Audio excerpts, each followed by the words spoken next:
I know it sounds cliche, but the first time I met Scott, I knew he was the one.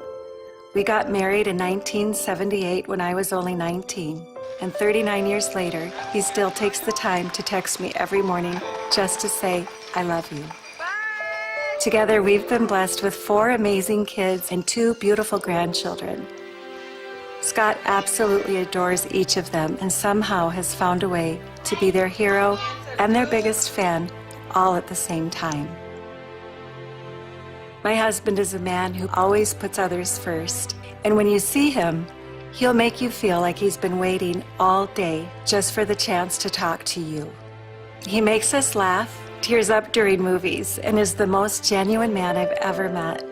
But most importantly, Scott stands firm in his faith no matter what. In the 6 months since his cancer diagnosis, I have watched his unwavering faith guide him through the twists, turns, and detours of a disease that without a miracle will take his life. It's been a test of strength and perseverance, but when I look into his eyes, what I see most is peace and hope.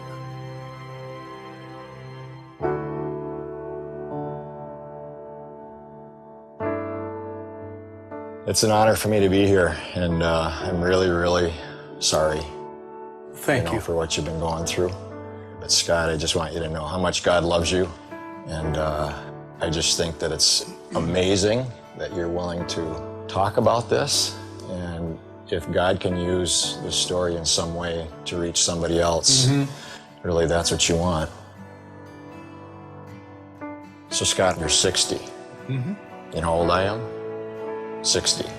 Talk to me about the issue of fairness. I mean, didn't this go through your heart? God, why me? Yes, I had the concern of timing. I have such a wonderful family. I enjoy every day. I love my work. I love who I work with. I'm a loving guy. I like to live. And I'm going to tear up here because who I feel bad for, of course, is Tammy and my kids. Just to have, my absence that they have to deal with. But I also know they understand my heart. They understand my belief because it's one that they share. And I know that there's going to be a lot of blessings that come out of this. So Scott, you maybe have weeks before you leave this planet and enter into heaven. But you said you're not afraid. Why can you say that? That God is real, that Jesus is waiting for you. How do you know that? Because I believe it in the deepest part of my heart and soul. This is not scary. I know that this life of ours is a gift. You don't get second chances in this. And this is what God has put together for me for my life journey. I'm sure there are people that probably say, well, he's dying, and he likely is just hanging on to everything again. When in reality, I'm dying. But I am so excited to enter heaven. I'm excited for it. Why are you so excited? I'm starting to pack my bags. And I hope this doesn't sound strange, but this process of preparing, it's enjoyable. What do you mean? I can't wait to enter the kingdom.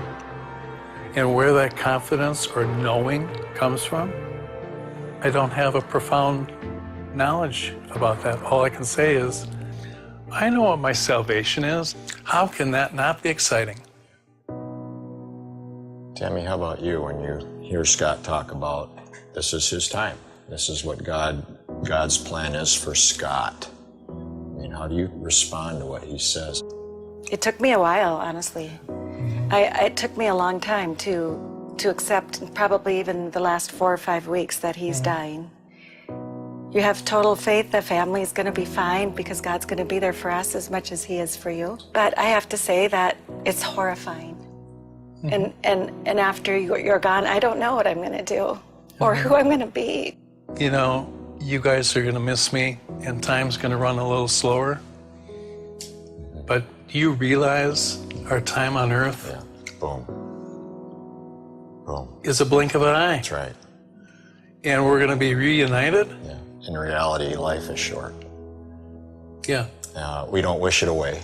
Right. But boy, we better have a reality that we can cling to, and that Right. reality is, Easter, that Jesus died and rose again, and promises the same for every one of us who claim Him to be Lord. Right. And as hard as this is and is going to be, God still is in charge of your life, right? And of your life. Yep.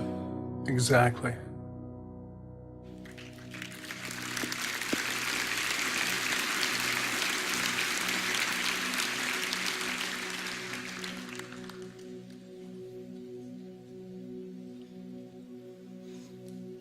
God could heal him.